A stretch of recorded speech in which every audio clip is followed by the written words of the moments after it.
Hello student, मैं Naresh Kumar math bye Naresh sir classes में आपका हार्दिक स्वागत करता हूं।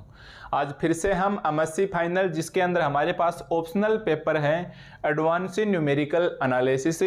आज इसके अंदर हमारे पास यूनिट सेकंड में लेक्चर नंबर 11 है और ये आज इस यूनिट सेकंड का लास्ट लेक्चर है। ठीक है भाई, आज ये इस यूनिट का लास्ट लेक्चर है, यानी ये इस लेक्चर्स के साथ ही यूनिट सेकंड है हमारे पास कंप्लीट हो जाएगी। और इसमें हमारे पास बुक कौन सी है? जेपीएच की बुक है, स्टडीज इन न्यूमेरिकल एनालिसिस। ठीक है, तो देखो आज हमारे पास ये जो लेक्चर्स नंबर 11 है इसके अंदर मैंने एक क्वेश्चंस टाइप में बना के लिखा है।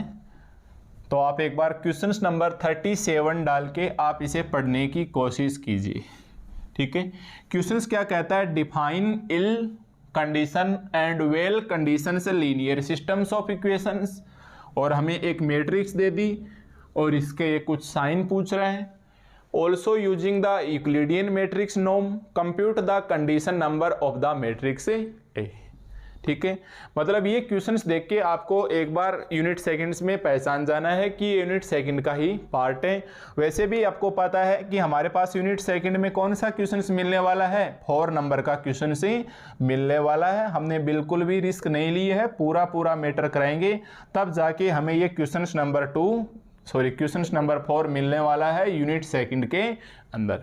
क्योंकि अगर हम जरा से भी रिस्क लेंगे, किसी भी एक पार्ट को, एक मेथड को छोड़ दोगे तो आपको 10 नंबर का ही मिलेगा। इसलिए पूरा पढ़ना है लेक्चर 1 से लेके इस लेक्चर सहित। ठीक है, तो देखिए आपके पास इस क्वेश्चंस के अंदर आपने क्या देखा। इस क्वेश्चंस को लिखने से पहले उतारना मत, एक बार कुछ छोटी डेफिनेशंस करवाते हैं।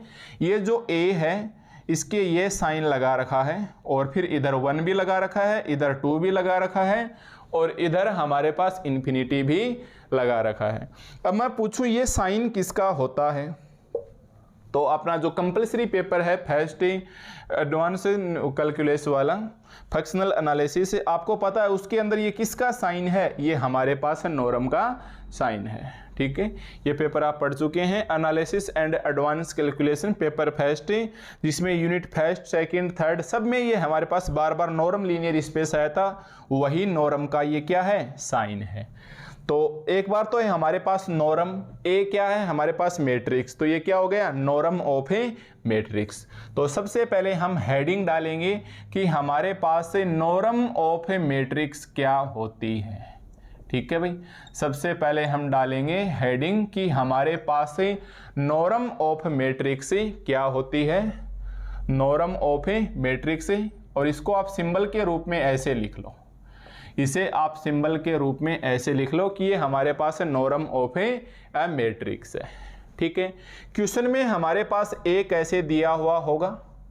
देखिए क्वेश्चन में हमारे पास ए कैसे दिया होगा आपको पता ही है, A11, A12, A13, A1n। ठीक है, फिर दूसरी पंक्ति second column second row A22, A23 dash dash dash A2n, फिर A31, A32, A33 और ये A3n, और ऐसे ही चलता जाएगा, डैश डैश डैश डैश चलता जाएगा। AN1, क्योंकि आपको पता है स्क्वायर मैट्रिक्स होगी n क्रॉस n की, AN1, AN2, AN3, ANn, ANn, ये ऐसे डैश डैश लगा देना। इसकी वजह रो 4, रो 5, रो n और डैश डैश करके क्या आ जाएगा? AN1, AN2, AN3, ANn। ये हमारे पास दी हुई मैट्रिक्स होगी जो n क्रॉस n की होगी। जैसे हमारे पास यहाँ क्वेश्चंस में लिखा नहीं है, बट 3 क्रॉस 3 का ये क्या है? 3 क्रॉस 3 ऑर्डर का एक मैट्रिक्स है। ठीक है, तो ये क्वेश्चंस में हमें दिया हुआ होगा कैपिटल A के बराबर। ये हमें क्वेश्चंस में दिया हुआ होगा कैपिटल A के बराबर। ठीक है, अब मैं बोलता हूं सबसे पहले नंबर 1 यूक्लिडियन मैट्रिक्स। सबसे पहले हम आपको बोलते हैं यूक्लिडियन मैट्रिक्स। ठीक है, क्योंकि हमारे पास यहां भी नाम क्वेश्चंस के अंदर आया है कि also using the Euclidean matrix नोम compute the condition number of the matrix. इसको भी देखेंगे कि condition number of the matrix क्या होता है। सबसे पहले तो आप देखिए यूक्लिडियन मैट्रिक्स। यूक्लिडियन मैट्रिक्स का सिंबल होता है कि देखो ऐसे लगा दोगे तब तो ये क्या माना जाएगा? Norm of matrix. देखो ऐसे लगा दोगे तब तो ये क्या माना जाएगा, norm of A matrix. Euclidean के अंदर आप यहां 2 लगा देना, ये आपको याद रखना होगा। इक्लूडियन में आप यहां क्या लगा दोगे, 2 लगा दोगे। और इसके बराबर हमारे पास क्या होता है, इसके बराबर हमारे पास क्या होता है, समेसन आई और जे, आई हो चाहे जे हो, ये दोनों ही कहां से जाएंगे, 1 से लेके n तक जाएंगे। ठीक है, आई जे चाहे तो देखो इनको इकट्ठा लिख दो, समेसन आई और j is equal to 1 to n, ऐसे लिखो, या फिर ऐसे लिखो, summation I is equal to 1 to n, summation J is equal to 1 to n। एक ही बात है भाई, चाहे आई जे लगा के, क्योंकि आपको दिखाना होगा उसके अंदर। और ये आ जाएगा ए आई जे, ये आ जाएगा ए आई जे, और इसका मॉडुलस का होल स्क्वायर, इसका मॉडुलस का होल स्क्वायर, और ये पूरा वर्गमूल के अंदर है या स्क्वायर रूट के अंदर है, या 1/2 लगा लो, मतलब ये पूरा हमारे पास रूट के अंदर है ए आई जे का होल स्क्वायर। और समेशन का मतलब आपको पता ही है, चलता रहेगा। जैसे मैं 3 गुना 3 क्रम की मैट्रिक्स के लिए बात करूं तो A11 का होल स्क्वायर, A12 का होल स्क्वायर, A13 का होल स्क्वायर, A21 का whole square, A22, A23, A31, A32, A33, ये सब किस में चले जाएंगे, प्लस के अंदर चले जाएंगे। तो सबसे पहले ध्यान आपको ये रखना है कि इक्लूडियन मैट्रिक्स हमारे पास क्या होती है, तो आप क्या बोलोगे, इसका सिंबल है ये नॉर्म ऑफ ए ही है, इसका सिंबल है ये नॉर्म ऑफ ए ही है, इसके हमें 2 लगा देना है, इसके हमें 2 लगा देना है। जैसे अब ये हमारे पास क्या मानी जाएगी, इक्लूडियन मैट्रिक्स मानी जाएगी। ठीक है, फिर सेकंड नंबर के ऊपर आपको लिखना है रो नॉर्म, सेकंड के रूप में लिखना है रो नॉर्म, मतलब एक रो के रूप में। इसका सिंबल आपको इन्फिनिटी लगाना है, इसका सिंबल आपको क्या करना है भाई, इसके नॉर्म के इन्फिनिटी लगाना है। और ध्यान देना, इसको इन्फिनिटी नॉर्म भी बोलते हैं, और ये तो आप समझ ही जाओगे, इन्फिनिटी लगा हुआ है, इसका मतलब इसको क्या बोलते हैं, इन्फिनिटी नॉर्म बोलते हैं। और इसका नाम क्या है, रो नॉर्म है। तो ये रो नॉर्म हमारे पास किस प्रकार से डिफाइन होगी, ये रो नॉर्म हमारे पास, मैं उल्टे सुल्टे लिख रहा हूं वरना मैं पहले इसको बताता हूं 1 को, फिर 2 को, फिर इन्फिनिटी को, पर मैं चाहूं आप रटो नहीं, याद हो जाए, याद रखने ही है। वैसे तो 2 इक्लूडियन के लिए, इन्फिनिटी रो नॉर्म के लिए, 1 आएगा कॉलम नॉर्म के लिए। तो ये हमारे पास क्या आ जाएगा, summation I J is equal to 1 to n, summation J is equal to 1 A I J. देखो दोनों में मैं आपको फर्क बताऊंगा, summation J is equal to, summation J is equal to 1 to n। एक तीसरा आएगा, दोनों को एक साथ बताऊंगा यहाँ ताकि आपको याद रखने में कोई दिक्कत ना आए। ये आएगी कॉलमन मैट्रिक्स, और मैट्रिक्स हो जाए नॉर्म, कॉलमन नॉर्म। कॉलमन नॉर्म को A1 से डिनोट किया जाएगा। ठीक है भाई, कॉलमन नॉर्म को आप किससे डिनोट करोगे, इस नॉर्म के आप 1 लगा दोगे। और ये हमारे पास किस प्रकार से डिफाइन हो जाएगा, ए के हमने 1 लगाया, तो ये हमारे पास किस प्रकार से डिफाइन हो जाएगा, तो 1 अच्छे से लगा लेना आप, ये 1 लगाया तो ये आ जाएगा summation I is equal to 1 to n और A I j, i is equal to 1 to n और ए आई जे। थोड़ा सा सही से लिख लेते हैं इसको, summation I is equal to 1 to n और ए आई जे, और ए आई जे। तो ये हमारे पास किसके बराबर आ जाएगा, नॉर्म ऑफ ए 1 के बराबर। ये हमारे पास किसके बराबर आ जाएगा भाई, norm of A, norm of A 1 के बराबर। ठीक है, ये हमारे पास जे है, देखो ये हमारे पास है रो में जे आ जाएगा, यहाँ आई आ जाएगा, यहाँ आई और जे दोनों आ जाएंगे, यहाँ आई और जे दोनों आ जाएंगे। देखो जब दोनों आई, आप इसे ऐसे समझो कि देखो एक ए आई जे आया है तो हमने मोड के अंदर ए आई जे लगा दिया, एक summation I is equal to 1 to n आया है, एक summation I is equal to 1 to n आया है, आप इसे समेसन मानोगे भाई, summation I is equal to 1 आया है तो एक ए आई जे आ गया, ये हमारे पास एक ए आई जे आ गया, ठीक है, ये 2 आ गए हैं तो हमने ए आई जे इंटू ए आई जे यानी ए आई जे का होल स्क्वायर कर दिया, इसे रूट में ले लिया। रो में चले तो आपको मैक्सिमम लगाना है आई, मैक्सिमम लगाना है आई। कॉलम में चले तो आपको मैक्सिमम लेना है जे। कैसे लेंगे वो तो मैं इस एग्जाम्पल के माध्यम से समझा दूंगा।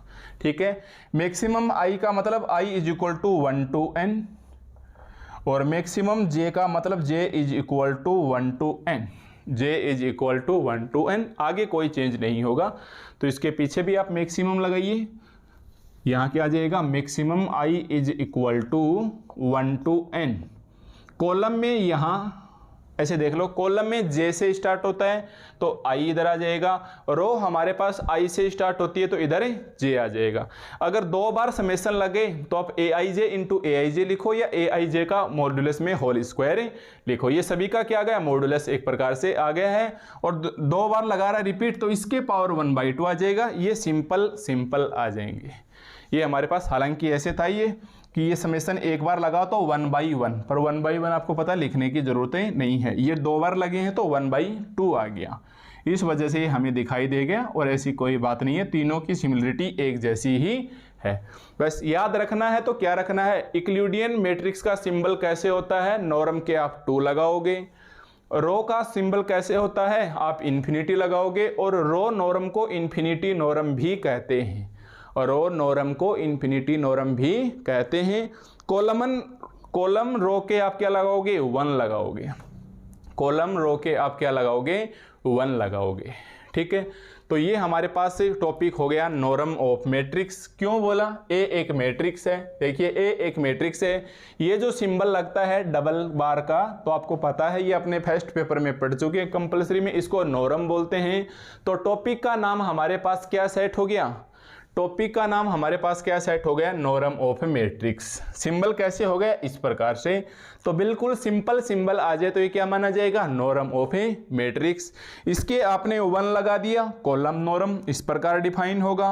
इसके इन्फिनिटी लगा दिया, रो नॉर्म कहलाएगा, इस प्रकार डिफाइन होगा, इन्फिनिटी नॉर्म भी कहलाता है। और 2 लगा दिया, यूक्लिडियन मैट्रिक्स कहलाएगा, जो इस प्रकार से डिफाइन होता है। क्वेश्चंस में ए हमें ऐसे दिया हुआ होगा। तो देखिए ये हमने यूक्लिडियन मैट्रिक्स से ये सीख लिया कि यूक्लिडियन मैट्रिक्स नॉर्म हमारे पास क्या होता है।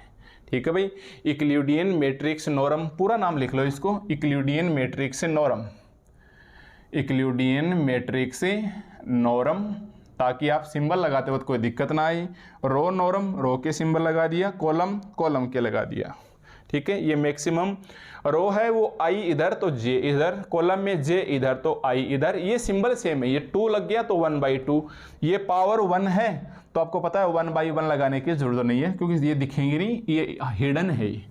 तो सेम प्रोसेस हमारे पास ही ये है। तो हमने इस सिंबल को भी सीख लिया कि इसका मतलब क्या हो गया। अब इसको देख के बताओ क्या हो गया भाई, ये कॉलम नॉर्म, ये क्या हो गया, यूक्लिडियन मैट्रिक्स नॉर्म। और ये हमारे पास क्या हो गया, रो नॉर्म या इन्फिनिटी नॉर्म, और रो नॉर्म या इन्फिनिटी नॉर्म। तो और क्या बच गया हमारे पास से, ऑल्सो यूजिंग, ये भी हमने सीख लिया।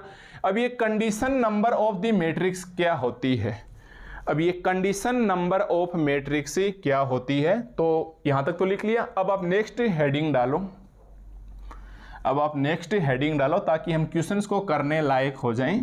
एक एक चीज़ हम बहुत ही अच्छे से सीखेंगे, तब हमें किसी भी प्रकार की दिक्कत नहीं आने वाली है। ठीक है, तो अब हेडिंग डालो condition number of matrix. Heading क्या आ जाएगी, कंडीशन या कंडीशनल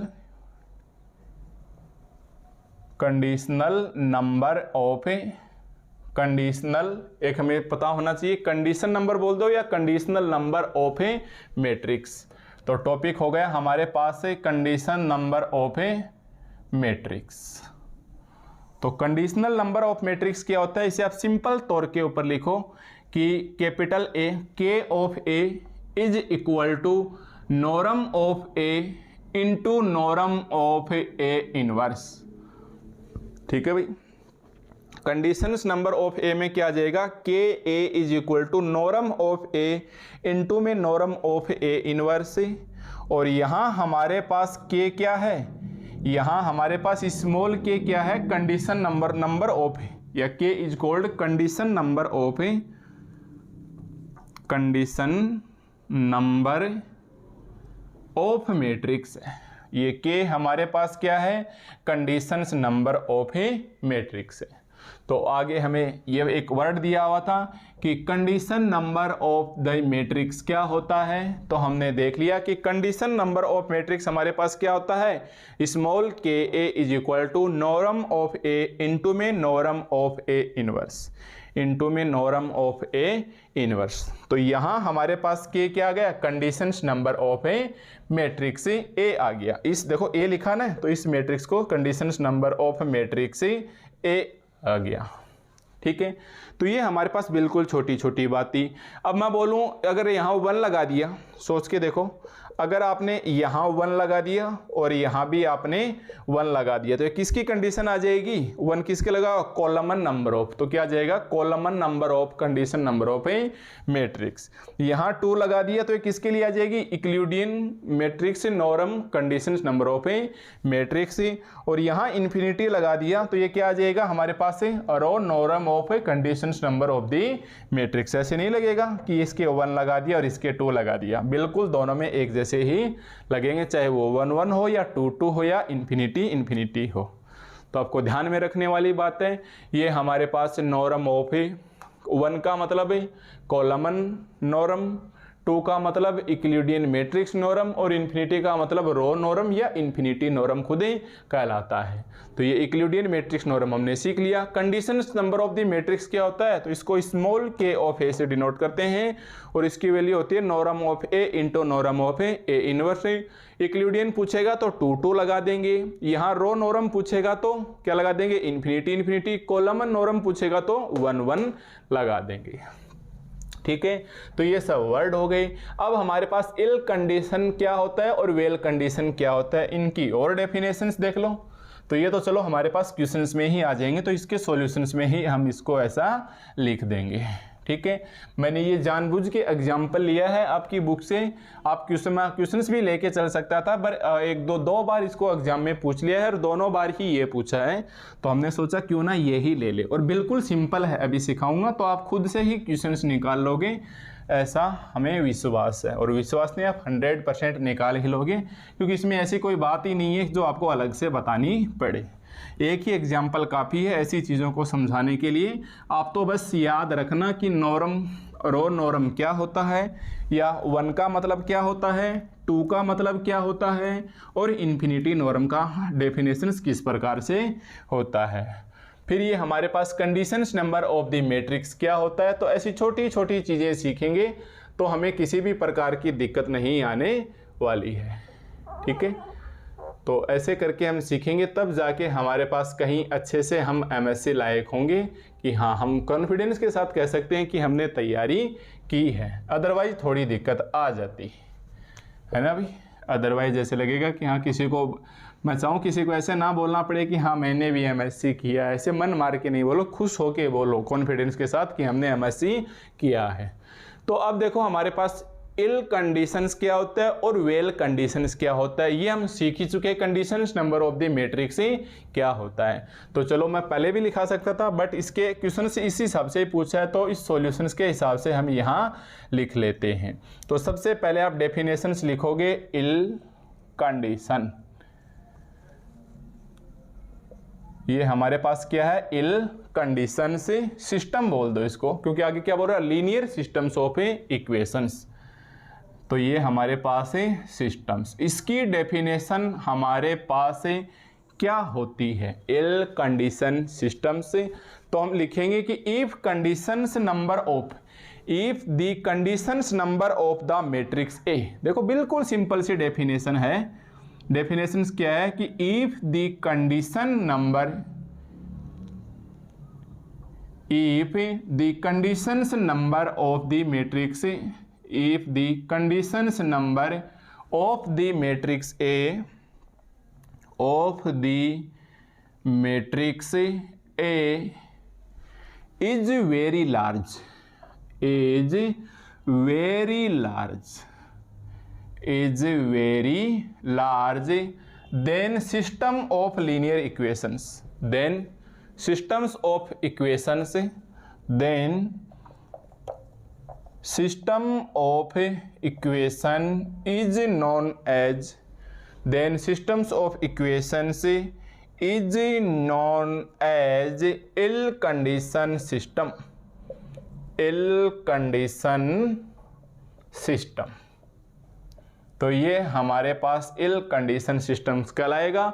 मतलब कंडीशंस ऑफ नंबर, और कंडीशंस ऑफ नंबर हमारे पास क्या होता है, आप लिख सकते हो यहां इसको देखो, थोड़ा और अगर इंप्रूवमेंट करना चाहो तो आप इसको ऐसे भी लिख सकते हो, if the conditions number of the matrix ए। एक बार देखो इस डेफिनेशन को आप थोड़ा और स्टैंडर्ड बना लेना ताकि दो काम हमारे पास एक में ही बन जाए, ताकि हमारे पास दो काम एक में ही बन जाए। नॉर्म ऑफ ए, मतलब मैं डेफिनेशंस लिखना चाह रहा हूं, is very large, is very large, is very large, then systems of equations is, then system of equation।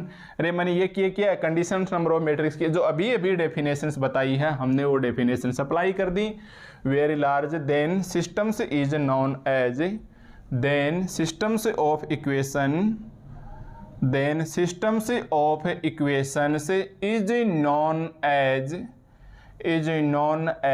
ill condition system, ill condition system, ill condition systems। तो ये हमारे पास क्या कहलाता है, ill condition system कहलाता है। ठीक है, तो चलो हमने डिफाइन कर लिया इल कंडीशन सिस्टम हमारे पास क्या होता है। इसी प्रकार वेल कंडीशन आ जाएगा, सेम दूसरी डेफिनेशन है हमारे पास वेल कंडीशन, इसी प्रकार आ जाएगी हमारे पास वेल कंडीशन सिस्टम। देखो दोनों में थोड़ा सा फर्क है बस। इसके अंदर तो ये है हमारे पास वेरी लार्ज, देखो लार्ज में भी हमारे पास क्या है, वेरी लार्ज, और इसमें आ जाएगा मीडियम, मीडियम साइज बोल दो या मीडियम, देखो मीडियम लार्ज भी या स्मॉल नहीं बोल सकते, मीडियम साइज बोल दो।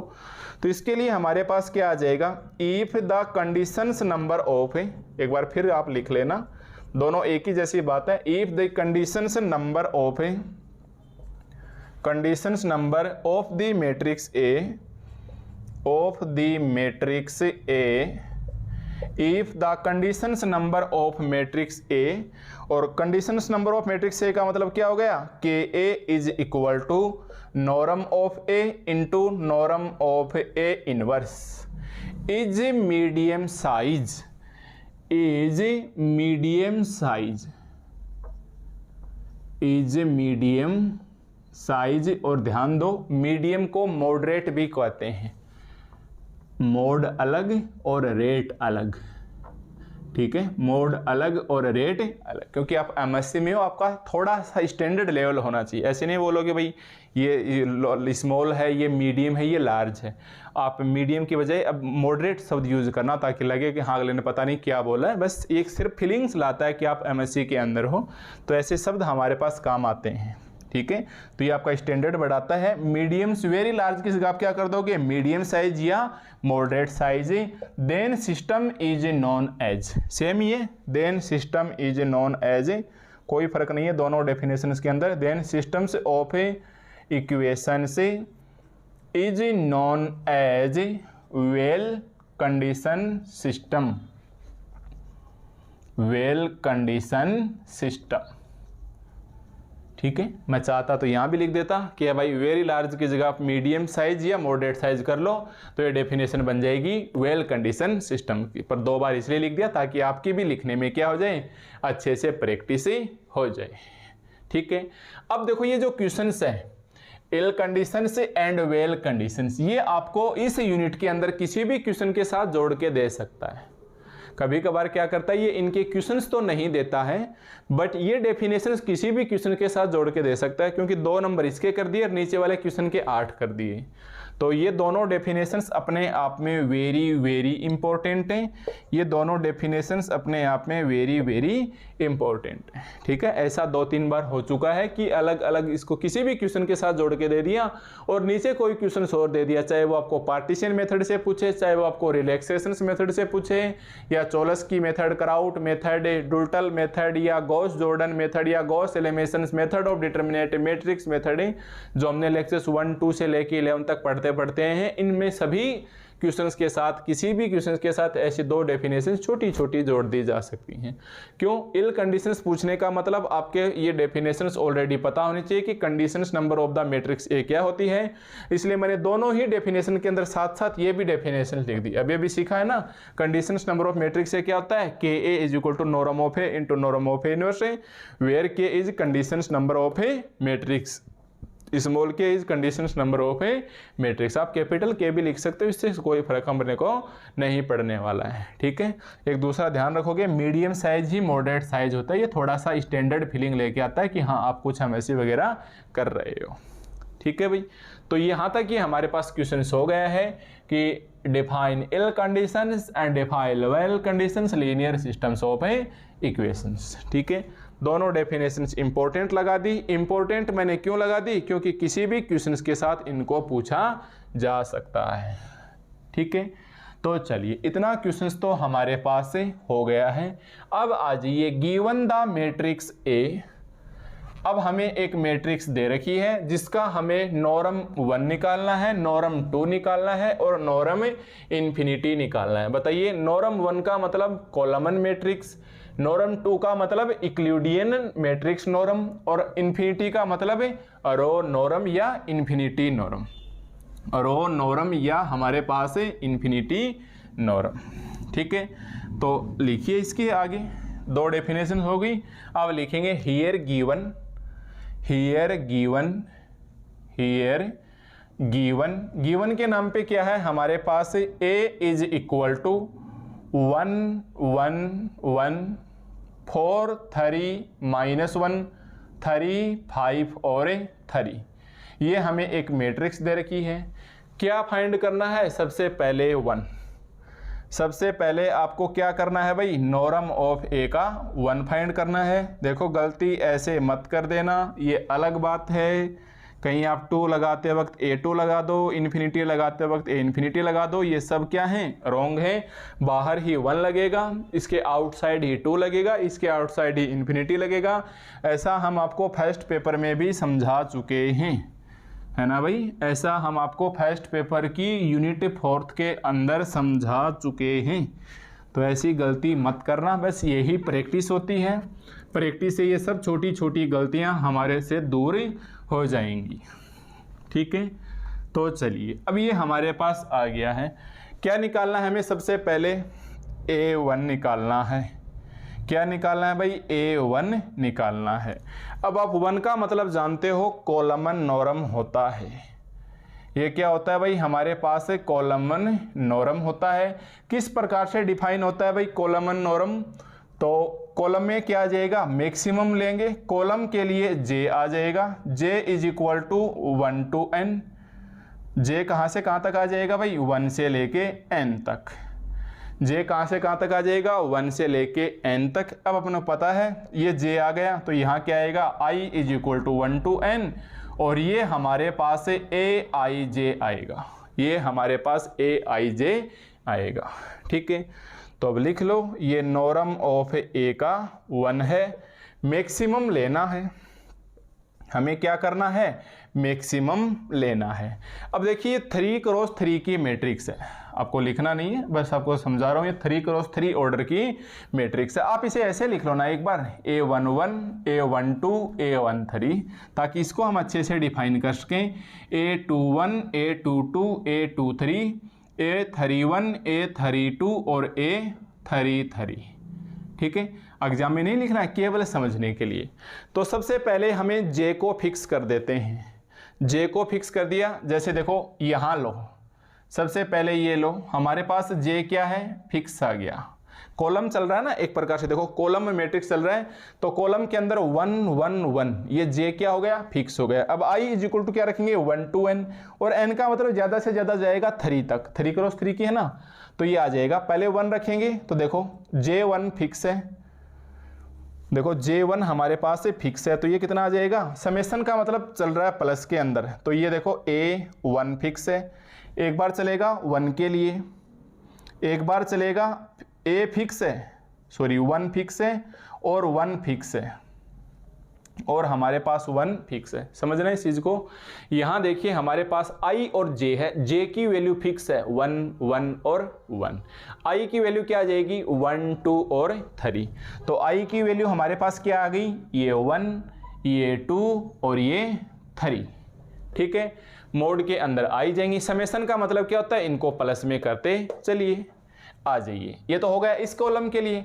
अब आ जाइए यहाँ J क्या हो जाएगा, फिक्स, क्योंकि J साथ साथ ये भी बोल रहा है कि 1 to n, n का मतलब 3 है, तो एक बार 1 आएगा, एक बार 2 आएगा, एक बार 3 आएगा, तो मैं इसको पास पास में लिख लेता हूँ, ठीक है भाई, इसको मैं पास पास में लिख लेता हूँ। या गलती से बचने के लिए आप पहले फर्स्ट कॉलम को लिख लो, ऐसे आ जाएगा A11, कॉलम चल रहा है ना, क्यों मैं ज़्यादा आपको कंफ्यूज करूं, तरीका मैंने आपको बता दिया, ऐसा हम क्यों लिखेंगे। फर्स्ट कॉलम आ गया, कॉमा लगा लो। अब इसके अंदर आ जाओ A12 A22 A22 और A32, इस कॉलम में आ जाओ। फिर थर्ड वाले कॉलम में आ जाओ, A13 A23 A23 और A33 A33, ठीक है। पहले हम आए कॉलम फर्स्ट में, फिर हम आए कॉलम सेकंड में, फिर हम आए कॉलम थर्ड में, फिर हम आए कॉलम थर्ड में, ठीक है। देखो सेकंड में आए J फिक्स हो गया 2, तो देखो सेकंड में J फिक्स है 2 2 2, आई चलेगा 1 2 3, समेशन लगा हुआ, इसका मतलब प्लस करते चलो। थर्ड में आए 3 3 3, तो 3 3 3 फिक्स कर दिया, आई चलेगा 1 2 3, ये हमने फिक्स कर दिया। अब देख लो ये J इज इक्वल टू क्या है 1 2 3, तो पहले में J क्या चला 1, सेकंड में क्या चला 2, फिर क्या चला 3 चला, ठीक है। बट आपको इसमें ऐसे कंफ्यूज होने की जरूरत नहीं है, आप एग्जांपल में ऐसे बना लेना। क्या चल रही है, नाम से स्पष्ट है, कॉलम चल रहा है, पहले इन तीनों कॉलम के मोड लगा के जोड़ो, फिर कॉमा लगा के सेकंड सेपरेट करो और थर्ड सेपरेट करो। कितना आ जाएगा हमारे पास, ये A और ये 1, ये आ जाएगा मैक्सिमम। कितना है भाई, A11 कितना है, ये रहा, देखो फर्स्ट कॉलम सीधा जोड़ दो, ये 1 ये 4 और ये 3, फिर सेकंड कॉलम देखने की जरूरत नहीं है कौन क्या है कौन क्या नहीं है, कॉलम तो चल रहे हैं, first column second column, mode लगाते चलना बस। मोड में गलती कर दोगे तो मैं जिम्मेदार नहीं हूँ, आप भी जिम्मेदार नहीं हो, सिर्फ आपने प्रैक्टिस नहीं की वो जिम्मेदार होगी, तो डायरेक्टली इनडायरेक्टली आप ही जिम्मेदार हो, ठीक है। 1 बाहर लेना, ये आ जाएगा मैक्सिमम। कितना बचेगा, सब प्लस में होंगे, 1 + 4 + 3, 1 + 3 + 5, 1 ये भी प्लस में आएगा, और ये 3 कितना आ जाएगा भाई, ये मैक्सिमम। इस कितनी भी स्टेप बढ़ाते चलो कोई भला नहीं होने वाला आपका। 4 3 7 1 8, 3 1 4 5 9, 1 1 2 3 5। बताइए भाई इनके अंदर मैक्सिमम कौन है, 8 में 9 में 5 में मैक्सिमम लगा हुआ कौन है, 9, मैक्सिमम कौन है 9। तो हमने वैल्यू निकाली है 1 की, वो हमारे पास कितनी आ गई, 9 हमारे पास इसका आंसर आ गया, ठीक है भाई। 9 हमारे पास इसका क्या आ गया, आंसर आ गया। बताइए भाई यहाँ तक कोई दिक्कत है तो ये हमने निकाल दिया कॉलमन मैट्रिक्स, ये लो जी हमारे पास है 9 आ गया, ठीक है। लिखना मत, एक बार बस मैं ऐसे बता रहा हूँ, इसका आंसर हमारे पास है 9 आया है, ओके। अगेन अब आप निकालिए सेकंड नंबर पे। अगेन एक बार मैं ये निकाल दूं क्या, A∞ निकाल दूं पहले, कोई फर्क नहीं पड़ेगा, आपकी मर्जी, आप कैसे भी निकालिए, क्योंकि आपको पता है A∞ क्या कहलाती है, रो नॉर्म कहलाती है, तो अपना यहाँ से थोड़ा सा जल्दी हो जाएगा। अब आप निकाल लो A∞ का मतलब इन्फिनिटी नॉर्म बोल दो, या आप इसमें रो नॉर्म बोल दो। रो नॉर्म के लिए आप क्या आएगा, यहाँ I आ जाएगा, तो आपको पता है यहाँ चेंज होके J आ जाएगा। आई है तो जे आ जाएगा और ये चेंज होगा नहीं। अब क्या चल रही है, रो चल रही है, तो पहले ये रो लो A11 A12 A13, पहले आप ये रो लो A11 A11 A12 A13 A11 A12 A13, comma लगा के सेकंड रो पे आ जाओ। सेकंड रो क्या कहती है, A21 A22 A21 A22 A23। फिर थर्ड रो क्या कहती है, A31 A32 A31 A32 A33 A31 A32 A33 से कैसे करके देख लेना, यही आने वाले हैं। मतलब पहले आई का 1 फिक्स है, तो आई का देखो 1 1 1 फिक्स है, फिर आई का 2 2 2 फिक्स है, फिर आई का 3 3 3 फिक्स है। जे कहाँ से जाएगा, 1 2 3, देखो जे का 1 2 3, जे वाले पोजीशन की 1 2 3, जे वाली पोजीशन की 1 2 3, समेशन लगा हुआ है, मतलब प्लस में चलेंगे, प्लस में चलेंगे और प्लस में चलेंगे। बस आप तो ऐसे रफली बना के डायरेक्ट लिख देना। तो चलिए आंसर्स कितना आएगा, 1 1 1। आंसर्स कितना आएगा भाई इसका, 1 1 1। ये 4 3 -1, सेकेंड रो में क्या है, 4 है, ये 3 है और ये क्या है, -1 है। थर्ड रो में क्या है, 3 है, ये 5 है और ये हमारे पास 3 है, 3 है 5 है और 3 है। बाहर निकाल लो, ये 1 1 और ये प्लस का है तो 1 आ जाएगा।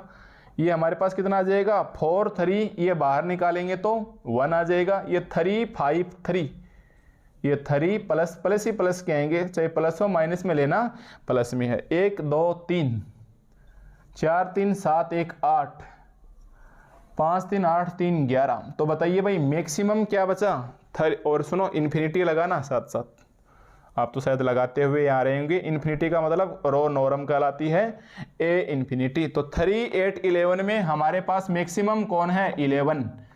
3 8 में मैक्सिमम कौन है, 11। तो इसका आंसर हमारे पास क्या आ जाएगा, 11 आ जाएगा। ठीक है, तो ये हो गई है हमारे पास से रो नॉर्म। इसमें हम रो लेके चले, first row second row third row, तो आपको कोई दिक्कत नहीं आएगी। फॉर्मूले के हिसाब से आप बड़े ही आसानी से इसे समझ जाओगे। ठीक है, तो चलो ये हो गई है हमारे पास सेकंड रो। कर लोगे ना क्वेश्चंस में भी, चाहे यहाँ मैट्रिक्स कुछ भी बना के दे दो, बिल्कुल सिंपल सा है। मतलब आपको तो क्वेश्चंस में देखते ही पता चल जाएगा। जैसे ये क्वेश्चन दे रखी है, मैं बोलूँ भाई इसका 1 निकालिए, मैं बोलूँ आप इसका 1 निकालिए। 1 का मतलब आप समझ गए हैं क्या है, कॉलम मैट्रिक्स।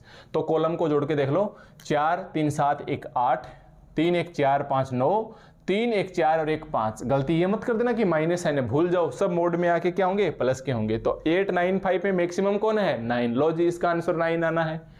फिर मैं बोलूँ ए इन्फिनिटी क्या, ऐसे जोड़ के देख लो, 1 2 3 4 3 7 और 1 8, इसको प्लस मान के चलना, बस यही समझने वाली बात है। 3 5 8 3 11। बताओ भाई इनमें सबसे मैक्सिमम कौन है, 11। तो लो जी रो नॉर्म या ए इन्फिनिटी क्या आ गया, 11 आ गया। अब क्या निकालना है, यूक्लिडियन मैट्रिक्स, उसमें सभी के स्क्वायर करके जोड़ दो, उसमें सभी के स्क्वायर करके जोड़ दो। तो अब फिर लिखो अगेन, अब आप निकालिए 2 को क्या बोलते हैं भाई, यूक्लिडियन मैट्रिक्स। ठीक है भाई, 2 को क्या बोलते हैं, यूक्लिडियन नॉर्म मैट्रिक्स। इसको क्या बोलते हैं भाई, Euclidean norm, Euclidean matrix norm. इसको क्या बोलते हैं, Euclidean matrix norm, Euclidean matrix norm.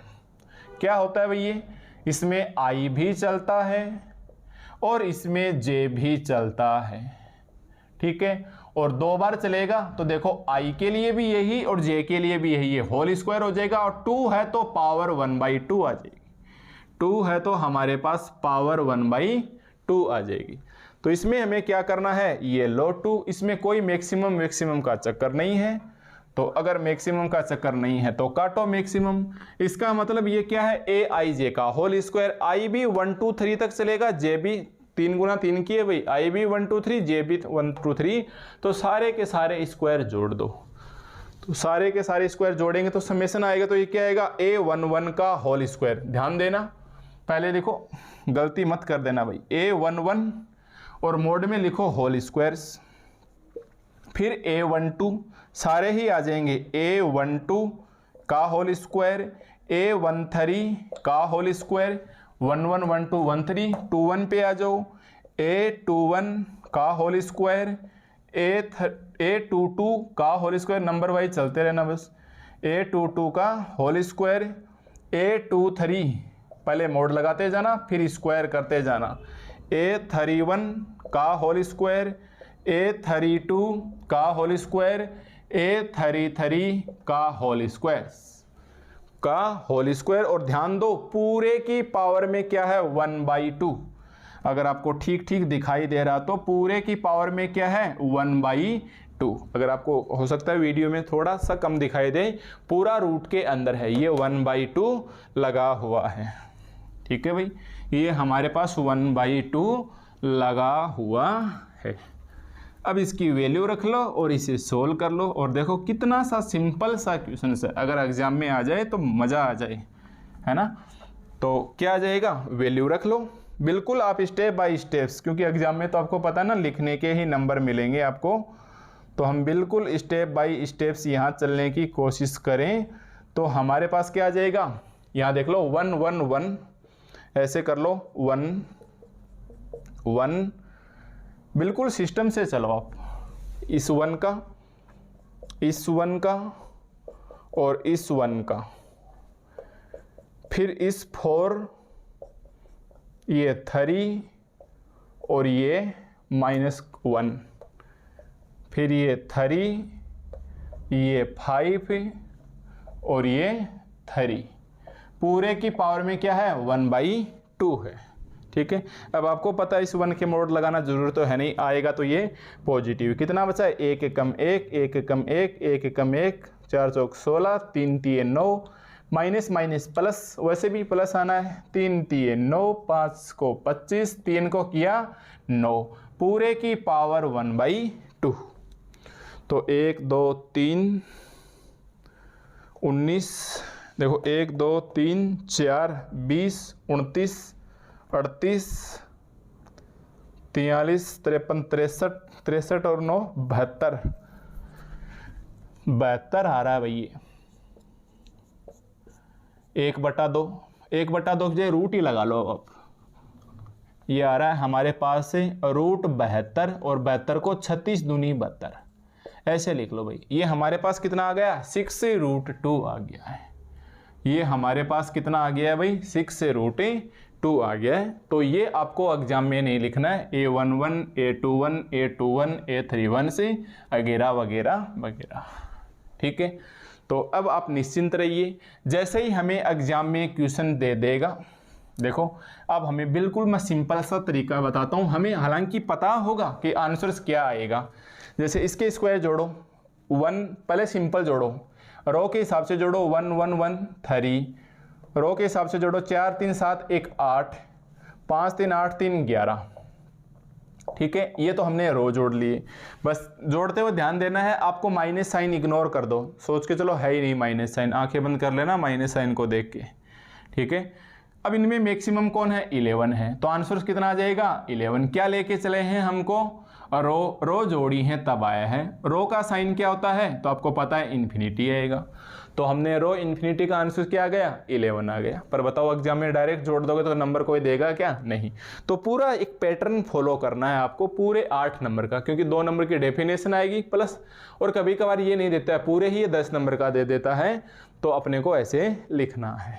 ठीक है, अब कॉलम जोड़ो 4 3 7 1 8, 3 1 4 5 9, 3 1 4 1 5, इग्नोर करना है तो आंखों से माइनस का साइन। मैक्सिमम कौन है 9, कॉलम कितना आ गया, कॉलमन नॉर्म कितना आ गया, अपने को पता है आंसर कितना आ गया 9।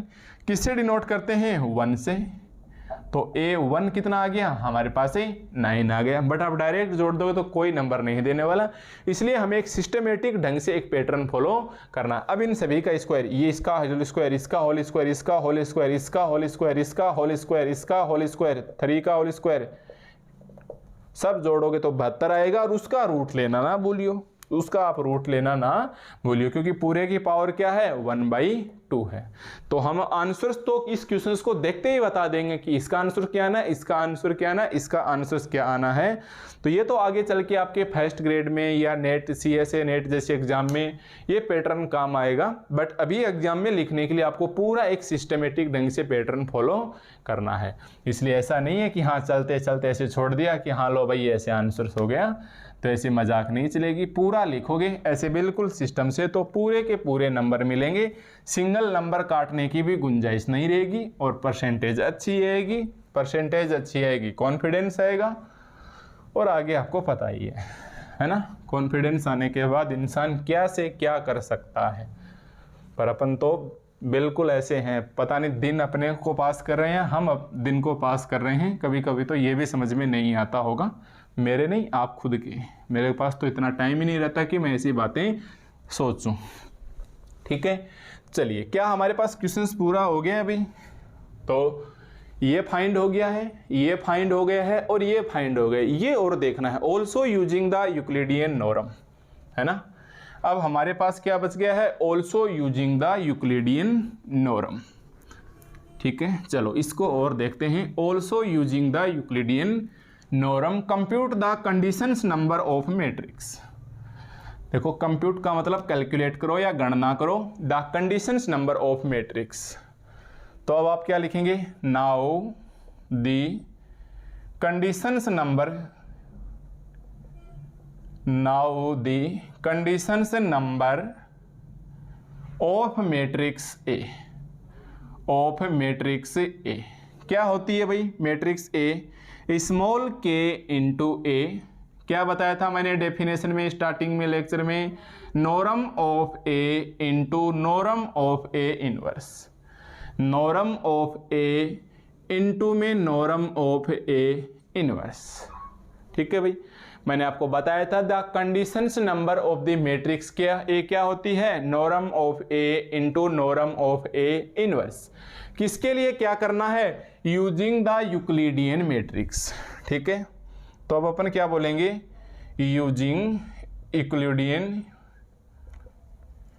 Using Euclidean matrix, using Euclidean matrix norm the conditions number of the conditions number of the matrix A is, of the matrix, of the matrix A is, of the matrix A is. बताइए भाई Euclidean matrix के लिए क्या आ जाएगा? तो क्या आपको सोचने की ज़रूरत पड़ेगी? मेरे हिसाब से नहीं पड़नी चाहिए ज़रूरतें। क्या पूछ रहा है भाई? Euclidean matrix. बताओ यूक्लिडियन के लिए मैं 1 लगाऊं, 2 लगाऊं या इन्फिनिटी लगाऊं? तो आप देखेंगे यूक्लिडियन के लिए 2 लगेगा। तो यहाँ भी क्या लगाएंगे? 2, और यहाँ भी क्या लगाएंगे? 2। देखो ध्यान से, यहाँ भी क्या लगाएंगे? 2, और यहाँ भी क्या लगाएंगे? 2। सोचो यहाँ ऐसे दे देता यूजिंग इन्फिनिटी नॉर्म, अगर ऐसे दे देता यूजिंग इन्फिनिटी नॉर्म तो क्या लगाते?